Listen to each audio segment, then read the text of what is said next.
Hello everyone, myself Dr. Jyoti Gangurde, Assistant Professor of Zoology, KTHM College Nasik.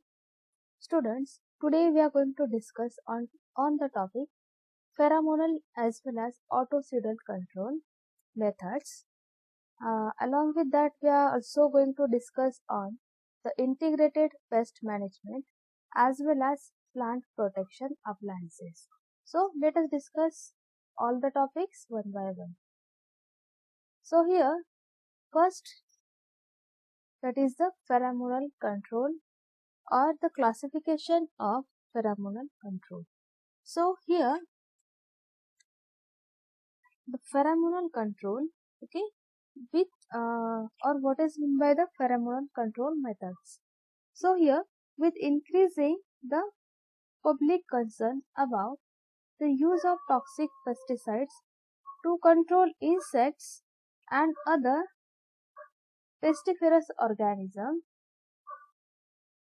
resources are turning toward other techniques of integrated pest management. Here, other tools, they are more high-tech, such as the use of odors called semiochemicals and in particular the pheromones to manipulate the behavior of insect pests. Okay, with these non-toxic and biodegradable chemicals, insect can be controlled or lured in, what we have to say, catch into the traps or fall into wasting energy that they normally need for locating food and mates.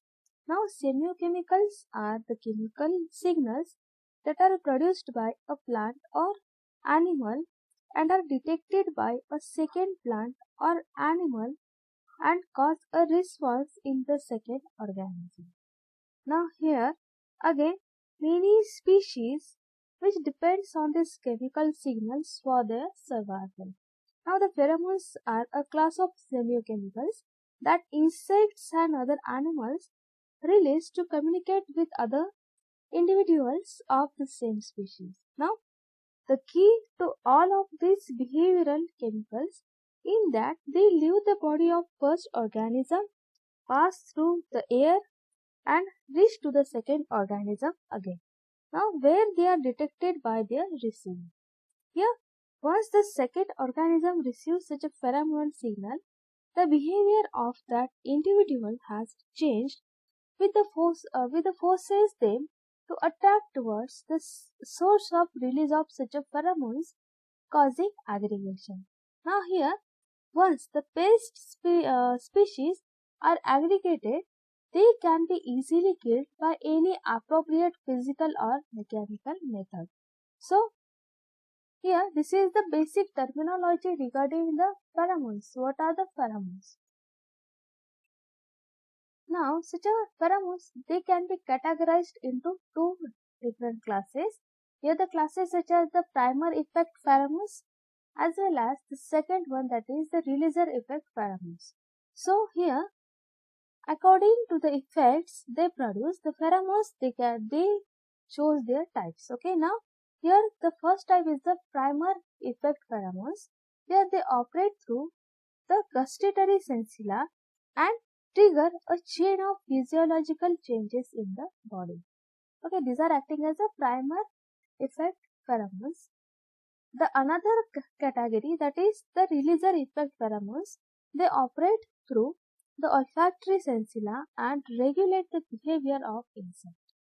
Here, the pheromones of this category are of different types such as the sex pheromones, aggregation pheromones, alarm pheromones, as well as trail pheromones, or what we say that trail marking pheromones. Okay, now we can see all the pheromones one by one. So here the second category, which can be which shows its types. Okay, the first type is the sex pheromone.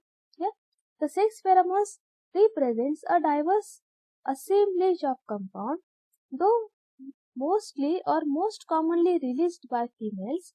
They may be released by either sex, either male or either female. So the male and female sex pheromones differ in their property and action. Now, the female sex pheromones, act as a longer range, excites the male to copulate and which is a highly specific. Okay, what we say is that highly species specific. Now the male sex pheromones, on the other hand, acts over a short range and only lowers the female's resistance to mating. Now, since a short range, other communication stimuli may come into play the male sex pheromones, so of lesser value than the female sex pheromones in insect pest control. Now, the second category, that is the aggregation pheromones. Here, as the name indicates, these pheromones include aggregation or congregation behavior of insect for protection, either for reproduction, either for feeding, or the combinations of these groups, or either protection, reproduction, either aggregation, or either by means of feeding. Okay, now these pheromones, they are known mostly in coleopterans. Okay, so particularly the coleopterans, they show such a kind of aggregation kind of pheromone. So a pentatomid bug and a dictyoptera, which are the best examples, and are the females of bark beetle, that is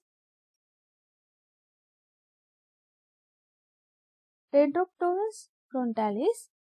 It is a bark beetle, and the and the male of phloem beetle. Okay, they secrete such a kind of pheromone, that is aggregation pheromone. Now, the next category is the alarm pheromone. Here, the alarm pheromones have been reported in Homoptera, Isoptera, and Hymenoptera. The pheromones is produced by a variety of organs such as pair of cornicels or the siphon near the tip of abdomen in case of aphids. Okay, and again here Bufors and poison gland in case of ants. Now the alarm pheromones are primarily an anti-predator device, a warning to non-specific about the presence or attack of an enemy. Now this warning shows different behavior in different insects. Now suppose example, that is dispersion when foraging or feeding away from the nest, and aggregation when inside the nest in ants. Suppose in case of ants, suppose we are taking example of ant. So dispersion when foraging or feeding which is away from the nest, and aggregation when inside the nest in ants.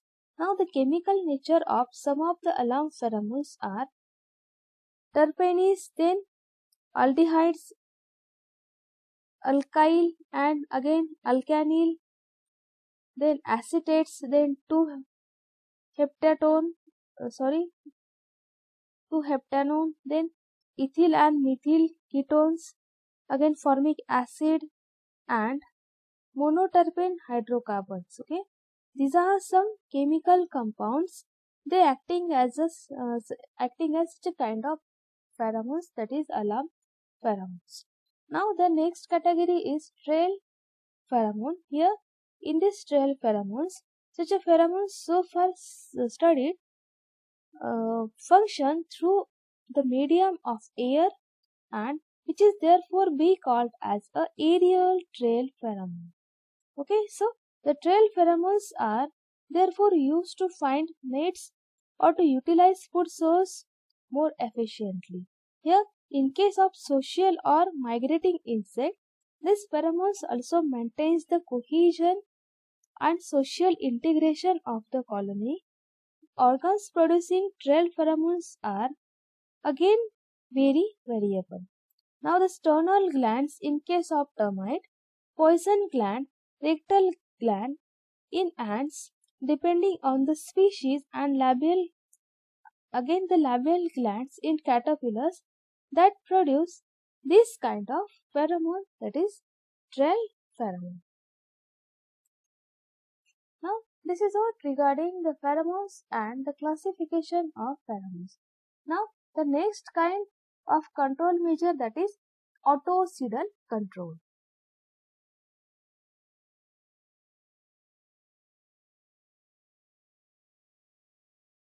Autocidal control involves breaking of the reproductive cycle of pest organism in order to reduce or suppress its population.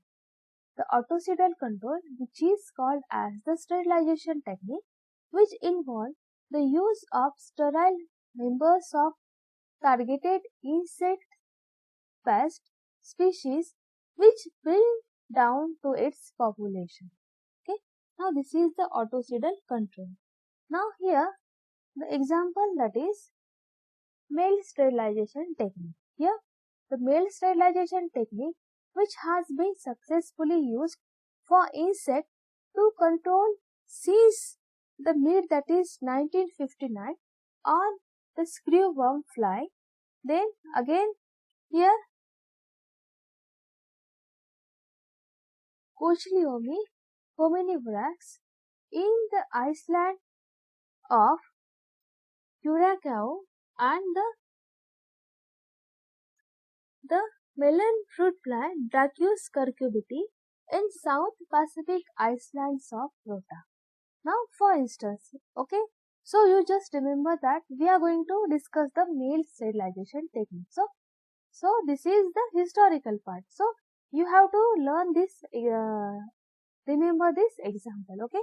So for instance, if the equal numbers of sterile males to that of already existing healthy fertile males, okay, are released into the field. Now the sterile, here you can see again here, the sterile as to fertile ratio will be 1:1, and then all sterile and fertile males have equal chance of getting females for reproduction. But here the sterile mating results into the sterile, that is unfertilized or non-viable eggs. So there is reduction of 50% of insect population in that generation. If the sterile as to fertile ratio is further manipulated to 9:1 ratio, then consequently there may be 90% of reduction in the population of this insect. So this technique, which is known under the sterile insect released method, or we denoted it as a SIRA. So where the both male and females are sterilized and released in natural population of this insect to control the pest population.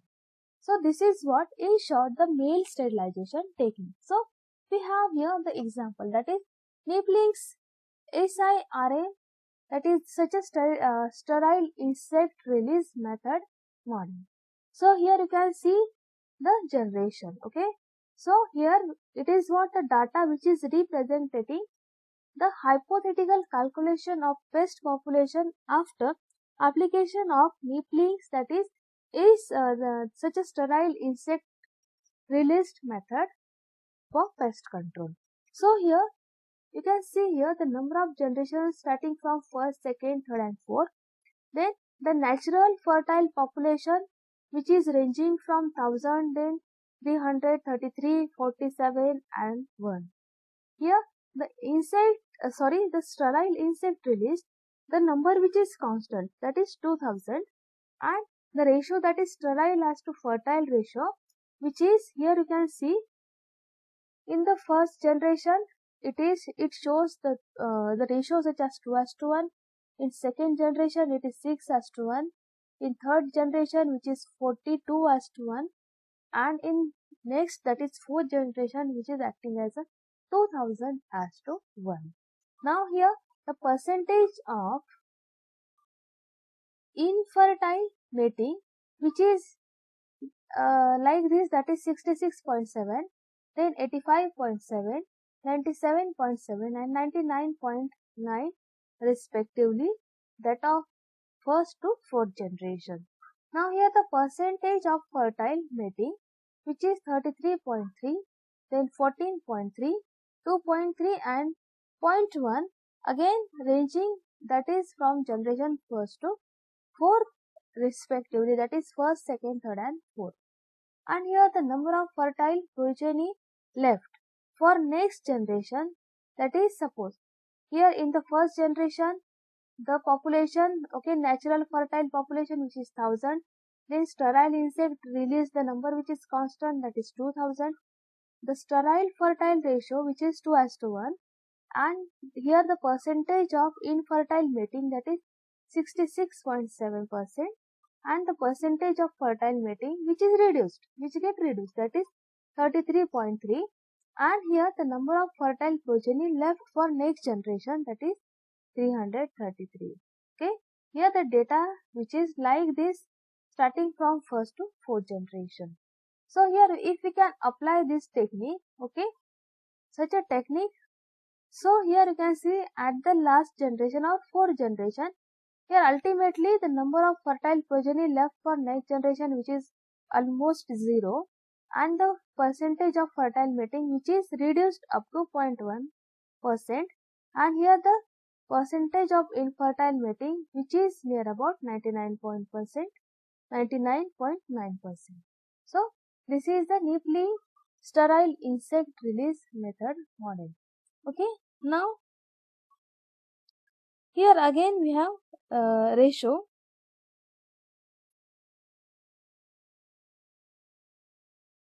Now after that we can focus on the concept of integrated pest management, or it is denoted as IPM.